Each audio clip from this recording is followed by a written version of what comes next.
안녕하세요. 족부정형과 전문의 김주범이 들려드리는 발에 관한 톡톡 시간입니다. 네, 오늘의 주제는요. 아킬레스 힘줄 파열의 최소 절개 수술에 대해서 말씀을 드리려고 합니다. 아킬레스 힘줄 파열은 우리 주변에 굉장히 흔한 손상이잖아요. 그래서 수술적인 치료도 있고 비수술적인 치료도 있습니다. 그런데 무조건적으로 비수술적인 치료만 다 할 수 있는 게 아니고 비수술적인 치료가 안 되는 경우가 있어요. 그 얘기는 그때는 언제냐면 여기 보시듯이 아킬레스 힘줄 파열로 발목을 최대한 아래로 내려도 끊어진 부위가 연결이 안 될 때입니다.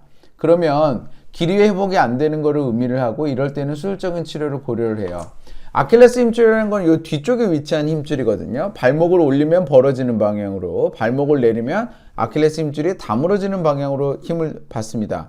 비수술적인 치료의 원리는 발목을 최대한 내려서 아킬레스 힘줄을 최대한 다물고 그 상태에서 아킬레스 힘줄이 맞붙으면 그렇게 붙인 다음에 재활을 한다라는 이제 치료를 하는 건데, 이게 안 붙어버리면 이 중간에 공간이 있으니까 아킬레스 힘줄이 붙기도 힘들고 중간에 공간이 있으니까 아킬레스 힘줄이 늘어져서 붙는 거잖아요. 그럼 운동 능력의 회복도 안 돼요. 그래서 이러한 경우에는 수술을 해야 되는 거죠. 그러면 수술적인 치료가 장점이 길이를 잘 맞출 수 있으면 다 수술을 해야 되잖아요. 그런데 2%에서 세균 감염이 생길 수 있고 세균 감염이 생기면 아킬레스 힘줄을 다 잘라내야 되기 때문에 저희가 비수술적인 치료를 선택하는 의사 선생님들이 많은 거예요. 그러면 이렇게 어쩔 수 없이 저희가 수술적인 치료를 해야 되면 수술적인 치료의 단점인 세균 감염의 가능성을 줄이는 방법이 없냐? 있습니다. 최소 절개 수술을 하는 거예요. 완전히 없앨 수는 없지만 절개선을 적게 함으로써 세균 감염의 가능성을 줄일 수 있습니다. 그래서 오늘 소개해드릴 환자도 비수술적인 치료로는 길이 회복이 어려워서 최소 절개 수술로 길이를 회복시켰던 환자고요. 파열 부위 한 3cm 정도 절개를 하고 그 위쪽 그러니까 외측에만 5mm 정도 추가 절개선을 넣어서 아킬레스 힘줄 파열을 성공적으로 부착을 시켰고, 다친 쪽과 안 다친 쪽의 발목의 각도가 비슷한 걸로 봐서 길이 회복도 잘 된 것이 확인이 되었습니다. 환자는 수술 후 6개월째에 까치발이 가능했어요. 보시면 두 발로 까치발 가능하고요. 이게 수술 부위입니다. 한 발 든 상태에서 이제 안 다친 부위는 당연히 까치발이 가능하고, 그 다음에 이제 아킬레스 힘줄이 파열된 부위를 보면 한 발로 까치발 잘 서죠. 그리고 가운데 부위에 여기 흉터 있고 외측에만 살짝 흉터가 있는 게 확인이 됩니다.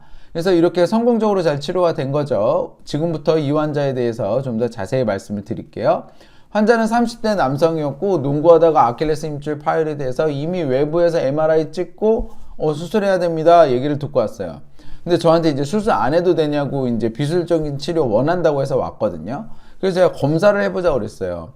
왜냐면 무조건적으로 다 비수술적인 치료가 다 되는 게 아닐 수 있는 게, 아까 말씀드렸듯이 발목을 완전히 아래로 내렸을 때 아킬레스 힘줄이 서로 이렇게 엉겨 붙질 않으면 아킬레스 힘줄이 붙는 것도 문제고, 설사 붙는다 하더라도 그 공간을 격해서 붙다 보니까 늘어져서 붙는 거잖아요. 그래서 운동 능력이 약간 소실이 돼요. 근데 나이가 든 남성분이라든지 운동을 그렇게 많이 안 하는 여성이라면 이런 운동 능력의 소실이 전혀 문제가 안 될 수도 있지만, 이 환자는 운동 좋아하는 30대 남성이거든요. 그럼 운동 능력이 떨어지게 되면 만족을 못 할 수 있어요. 그래서 환자에게는 수술을 하자라고 이야기를 했습니다. 길이 회복과 아킬레스 힘줄이 서로 붙지 않을 수 있다는 것을 말씀을 드렸거든요. 그랬더니 환자가 오케이, 수술하겠다라고 이야기를 했죠. 죄송합니다. 그래서 제가 여기 뒤에 얘기를 아까 한꺼번에 다시 한 건데, 이 환자는 이제 MRI상에서 아킬레스 힘줄 파열이 이제 진단이 됐고 발목을 완전히 아래로 내린 상태에서 아킬레스 힘줄의 끝과 끝이 서로 붙지를 않는 상태였기 때문에 환자는 아킬레스 힘줄이 붙질 않고 그 다음에 늘어져서 붙고 서로 연결이 안 될 수 있을 가능성이 있으니 수술을 하자라고 이야기를 해서 환자분이 오케이를 한 거죠. 그러면 도대체 수술적인 치료 뭐가 문제냐? 수술적인 치료는 세균 감염의 문제예요. 2%에서 세균 감염이 생기는데, 세균 감염이 한번 생기게 되면 아킬레스 힘줄을 모두 제거해야 돼요. 그러니까 이게 너무 치명적이잖아요. 그러면 도대체 이 환자는 어쩔 수 없이 수술적인 치료는 해야 되는데, 가능한 한 세균 감염의 치료를 줄이는 수술은 뭐냐? 그거는 최소 절개 수술입니다. 아킬레스 힘줄 파열을 수술하려면 요 끊어진 부위만 살짝 열어서 수술하면 되는 게 아니고요. 위아래로 한 5cm씩은 째야 돼요. 그래서 아킬레스 힘줄을 전체적으로 꼬매줘야 됩니다. 그렇지 않으면 얘가 힘을 못 받아요. 그러다 보니까 절개선이 크고 세균 감염의 가능성이 올라가는 거죠. 그래서 이거를 줄이기 위해서 기구를 이용을 해서 파열 부위만 일부 절개를 하고 위아래 양쪽에 작은 절개선을 넣어서 아킬레스 힘줄을 수술하는 최소 절개 수술이 개발이 된 겁니다. 이렇게 작게 절개를 하게 되면 세균이 들어올 구멍이 더 적잖아요. 그리고 째는 부분이 적으니까 혈액순환의 파괴 부위가 더 적어집니다. 그래서 혈액순환이 더 잘 되죠. 그래서 세균 감염의 가능성이 줄게 되는 거예요. 그래서 실제로는 제가 이거는 이제 초기에 제가 아킬레스 힘줄 최소 절개 수술을 했을 때의 흉터인데 가운데 하나가 있고 양쪽 끝에 네 군데에 이렇게 추가적인 절개선을 넣었다고 하면 요새는 절개선을 가운데 터진 부위에 3cm 정도 넣고요. 외측에만 살짝 넣습니다. 그래서 수술 후에 상처가 굉장히 적은 게 확인이 되고요. 이렇게 절개선을 크게 안 하고 하게 되면은 단단하게 꼬매지냐 확인해야죠. 그래서 이렇게 수술장에서 발목을 움직이면서 아킬레스 힘줄을 꼬맨 부위가 다시 터지지 않는 것을 확인합니다. 물론 이렇게 한다고 해서 그럼 무조건 처음부터 걸어도 되냐? 그건 아니고요. 발목을 움직일 수 있을 때 이게 터지지 않는다는 거지, 체중을 부하면 무조건 터지기 때문에 체중 부하는 절대적으로 금합니다. 발목을 최대한 내려도 아킬레스 힘줄이 붙지 않아서 길이 조절이 어렵다고 말씀을 드렸잖아요. 그럼 수술 시에는 어떻게 맞추냐면 엎드린 자세에서 무릎을 굽히게 되면 이 자세가 되거든요. 그럼 아킬레스 힘줄의 길이에 따라서 발목이 이렇게 올라가는 정도가 결정이 됩니다. 그래서 안 다친 쪽을 봐요, 먼저. 그리고 요거를 수술장에서 TV에 띄워놓고 아킬레스 힘줄을 연결을 한 다음에 요 모양을 확인을 합니다. 그래서 안 다친 쪽과 다친 쪽의 발목의 각도가 비슷한지를 확인을 하고, 이 환자는 딱 봐도 45도 정도로 비슷했습니다. 그래서 길이의 회복이 잘 되었구나 라는 걸 확인이 된 거죠. 그럼 아킬레스 힘줄 파열의 수술의 과정 및 재활은 어떻게 되냐면 3박 4일은 최소 입원이 필요하고요. 발하고 발목을 마취하고 1시간 정도 수술합니다. 수술 후 첫 3주간은 통기부스를 착용을 해요.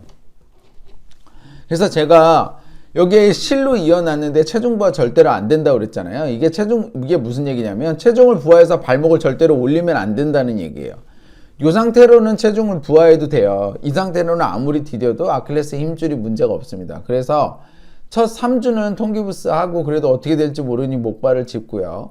그 다음에는 발목을 최대로 아래로 내린 상태에서 부츠를 착용시킵니다.